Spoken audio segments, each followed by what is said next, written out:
Hey, Viking fans, this is Keith Millard, and you are listening to the One Bar and Lupicus Show. Go Vikes. All right, welcome back to the One Bar and Lupicus Show. I am One Bar with Lupicus. We did it. We're over 3,000. Thank you, everybody. Thank you for subscribing. Appreciate it. But we're going to continue. We're going to continue the contest going a little bit longer. So hashtag 3,000. Make sure you're subscribed to win that Christian Darrisaw jersey. We'll give it away. Let's give it away this next weekend. That sounds like a very fantastic idea, One Bar. We're going to spread it out just like I know someone used to do with them cheeks of theirs. Old butt cheeks. In this episode, we are going to be talking about late rounders from the 2020 draft. Will they and do they have a possibility of making an impact this coming year? Because we didn't see much of them last year. We didn't. Some of these guys we did see, and some of these guys we didn't. So it'll be interesting to see if they can beat out all the free agents and the late rounders that were picked this year. So we're going to go through the list and see if anybody really has a shot to crack the roster or have any kind of an impact. Crack that thing.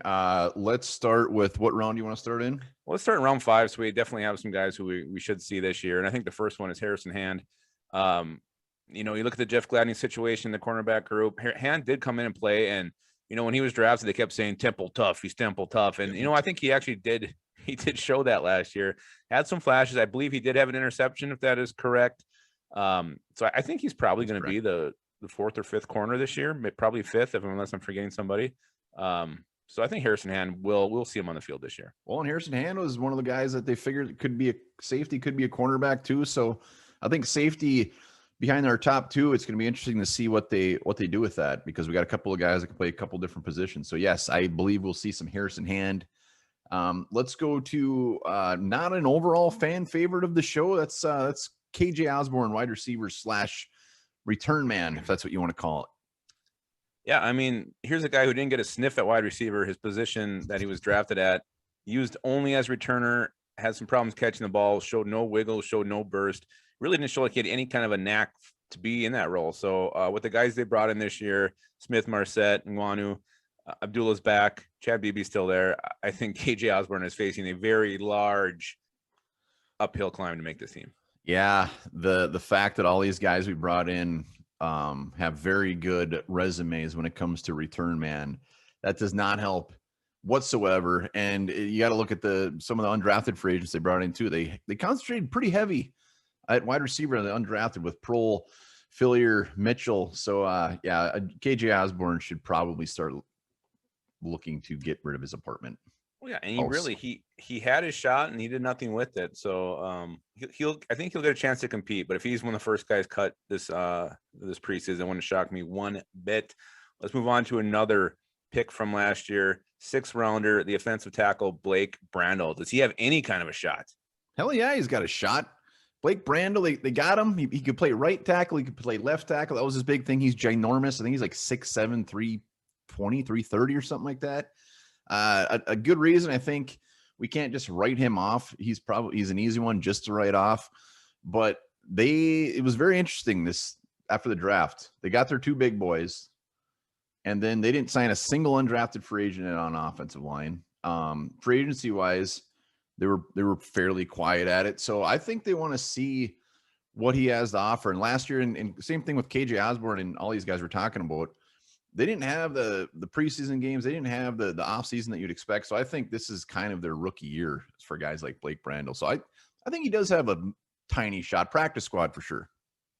Well, I mean, you really look at it, it's Darrisaw, it's O'Neal, and Hill's going to make the team. And then after that, it's question marks. Oli Udoh, Blake Brandel. I mean, either one of those guys, that's probably a 50-50 shot between those two. So unless I'm forgetting somebody completely obvious, that's it. So, yeah, I mean, Brandel has just as good a shot as Udoh to make the team. There's no reason to think Udoh should have any kind of leg up on him. So that should be a competition to watch in camp. And maybe he makes it as a backup with the keep 4 tackles. Yeah, I mean, Oli Udoh, everybody loves him, but he doesn't play. So be a hell of a battle. There's going to be so many battles this year. So many battles. Let's go to another battle. Josh Metellus, our safety from Michigan that pretty much just saw special teams time, did get out there a little bit. And when he was out there, it didn't look overly fantastic. Yeah, I think I saw he had like 12 tackles on the year, but most of those had to have been on special teams because I don't remember seeing him make anything on defense. again, you look at the safety position, you got the two guys, and then behind them, really no one with experience. So Metellus is going to battle behind him. Again, if they keep 4, he's probably safe. Otherwise, I think he's got to really fight and impress this preseason to make it. But Josh Metellus, I'm going to say he probably will still make the team. If not, he'll be on the practice squad. So I do think his 10 years of Viking will continue. Yeah, I don't have such high hopes for him making the 53. I think, again, it depends on what to do with Harrison Hand buying him, but he's one of the guys that I'm kind of unfairly writing off already. Don't you dare. Don't you do it. I mean, special teams, great, but I don't think he's in the long-term plans of even being a backup safety. I hope I'm wrong. Do you think he's more like Josh Masmelis? Yeah, sometimes. Sometimes I do. Thank you for asking. Appreciate that. Welcome for that. All right. Next guy's a fan favorite. Everybody loves this guy. He was tragically hurt in the preseason last year, which was probably a saving grace. Because I don't know. Is it tragic? Is that considered tragic? It was tragic because he didn't get the chance to make the team. It was tragic to me.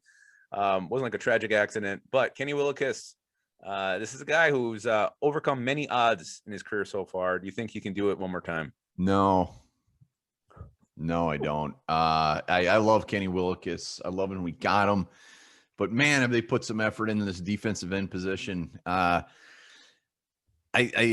with the injuries, I think it's a long shot to even really make the practice squad at this point. I'm sorry. Well, yeah, I mean, look at not just drafting Patrick Jones and Janarius Robinson. You get Stephen Whitley coming back. Danielle Hunter's coming back. Yeah, Danielle Hunter's coming back. So, I mean, there's a whole lot more competition than there was a year ago. It's going to be very, very tough, but I still think he has a shot to make the practice squad, and I think the Vikings want to keep him around. I think the Vikings want to keep him around, so I'm going to say he probably makes the practice squad. They seem like Mr. Jordan Brailford as well. Yeah, and this another guy was mentioned, Brailford, a guy who I kind of feel like did show something last year, so he makes it even harder for Willekes to find a spot. So this is suddenly one of these positions that was very depleted prior to the draft looks very deep, at least from down the depth chart spot. So we'll see. I hope Willekes can do something because we all love us some Kenny Willekes. All right. Speaking of love, let's talk about that big old quarterback, Nate Stanley. I like that Nate Stanley. Yeah, Nate Stanley. I really like this guy. You're much better at it than me. I don't know much about that. Yeah, I think the battle here is between him and Jake Browning for the practice squad. The Vikings are only going to keep 2 quarterbacks. It'd be shocking if they did anything different. So Cousins is going to be a starter. Mon's going to be the backup. Stanley or Browning. That's what it's going to come down to. So. Browning has a little bit more experience. He actually got to have a full preseason his first year in the league. He's gone through it. I think he actually played in a preseason game a little bit. So Stanley has yet to do that. So I'm going to I know we're different on this one. I'm leaning Browning a little bit. You're leaning Stanley. So I'm not going to deny that his best shot is to make the practice. His only shot is to make the practice squad. I'm going with Nate Stanley strictly because they did invest a draft pick. I don't care if it was one of 19 7-rounders they had last year. And also it's more to the unknown. I think they know what they got in Jake Browning. They still haven't brought him up to be on the 53. So I think I'm going with the unknown with the hope there might be future of being a backup to Kellen Mond someday. One bar likes this Nate Stanley. I like that Nate Stanley. Next guy, Brian Cole is drafted. He's not even here anymore. He's actually on the Dolphins. Let's go to Kyle Hinton, our last pick of 2020. Yeah, and you know what? Why not? Why not give him a shot to make this team a fair shot? You got Dakota Dozier, who's pure shit. You got Drew Samia, who's Drew Shatia. Kyle Hinton, Mason Cole. Why can't they be the backups? Let's see what this kid's got. He's ginormous. He came from a small school. He needs some work. He had a season now. I know it was a short one. It was all weird with COVID, but he has been on the practice squad. He was active for a game, and then he was inactive. They called him up, but they didn't put him on the active roster. So that was kind of sad to see. One thing we were hoping to see that final game last year. A lot of upside here with Hinton, and I'm excited to see what he can do this starting in mini camps moving forward. Yeah, everyone we've mentioned, and Kyle Hinton is at the top of my list. I can't wait to see these guys in an actual game preseason. I don't care if it's the third, fourth quarter. It's going to be this is where we're going to start showing their true colors. You want to sing that? I did in my head a little bit, but I think, I think people have heard me sing enough. I'll see you true colors. Yeah, you shouldn't have sing. That was actually really bad. Oh, you know what? I know. So Kyle Hinton, it's interesting on the depth chart. They actually have him listed as the third center. I don't know if that's overly great news for him or not, but the thing is, if Kyle Hinton doesn't make this team and other NFL teams see this like, oh my, Dakota Dozier, Drew Samia made it, and they still cut Kyle Hinton, that's not going to be very good. It's not going to give him warm and fuzzies. No, it's going to pretty much mean he needs to find a new job, new line of work. But he was one of those beasts that just blew up. Everyone was excited about him. I mean, his pro day was just crazy. Kyle Hinton, I think he actually does make the team. Yeah. I think that said, someone we can see. If he does make the team, you got to look at this angle too, though. Then your guards are Ezra Cleveland, Wyatt Davis, 2 rookies, and then Kyle Hinton, who's pretty much a rookie. So they're going to have to keep Dakota or Drew Samir are definitely going to be on this team. The problem is, I mean, the Vikings just doing this year with their O-line what they did last year with their cornerback group, going completely young. And really, no matter how it shakes out, there's going to be more youth than veteran leadership on the O-line. So I think that's just something they're going to roll with this year, and they're going to have to. Let's roll. Let's roll. That wraps up our mid to late rounders. Let us know in the comments what you think. What do you think about these late rounders? Any guys that you're excited about or just overly not excited about?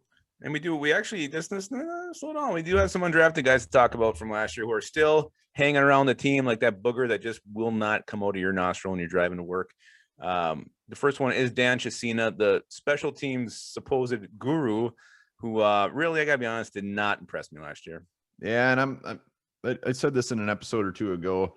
He was always in the right spot at the right time. He just overran him, didn't make the play. So gave me a little hope to have a roster spot strictly for that. Little much Steve Tasker style, but they appear to love him. So I actually think he has a good chance of being on this team. But if you're going to commit a roster spot to a guy just for special teams, he has to make some plays, and he couldn't do it. So I don't know. I don't like my Dan Chesina year 2 of actually happening.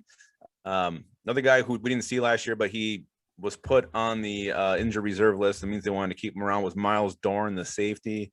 I know you're big on Miles Dorn. What do you think? Think you're going to see him at all this year? I hope so. And it's more because our depth at safety is pretty much gross. So why not give a guy like Miles Dorn a shot? North Carolina, he was pretty damn good there. I think he had some 3 solid years there. So maybe that can carry over. Yeah, a guy I think we all thought was going to be drafted, and he was not. So, again, I think he's a pretty big hitter. So see what Miles Dorn can bring to the table. Again, it's not like the depth behind the 2 starters is some daunting task that he can't overcome. The last one is linebacker Blake Lynch, who we did see briefly last year, and I thought he played pretty damn well. So I think there's definitely a spot on this team for Blake Lynch, and I would be actually more surprised if he didn't make the team than if he did. Yeah, he played in 4 games, started in 1, 12 tackles last year, overachieved for Blake Lynch. So linebacker, they did add some depth, so it's gonna be a little bit tougher, but it'll be interesting to see what they do with Troy Dye. Like Troy Dye is gonna be a big old question mark, I think. They might just move Troy Dye to like long snapper or something. I don't know if he's big enough for long snapper. That's what I was trying to think where else he could go. Yeah, so that's, Blake Lynch, didn't he have like 10 tackles that one game against the Saints? Saints? He had a very, very good game. Mostly He those 10 or 12 exploded. tackles. Yeah. Exploded. So that's it. Those are our guys from last year, late rounders, who we think we're just looking. Can they have a shot or not at this team? The Vikings did a good job of, beefing up their depth overall, and I think there's gonna be a lot of spots up for grabs. And let's not write these guys off. I know we're all excited about the new guys coming in, but we got some old faces hanging around who are saying not quite yet. Can't wait to see him. Can't wait. All right. Well, we'll be back again tomorrow with some other tantalizing topic. Again, remember #3000 in the comments. We're still going to collect those entries before we give away that beautiful Christian Darrisaw jersey that I actually slept in naked last night. We haven't ordered it yet. Don't scare them. All right. Well, hopefully this doesn't scare anybody. Otters have a pouch in their fur to store their favorite rock.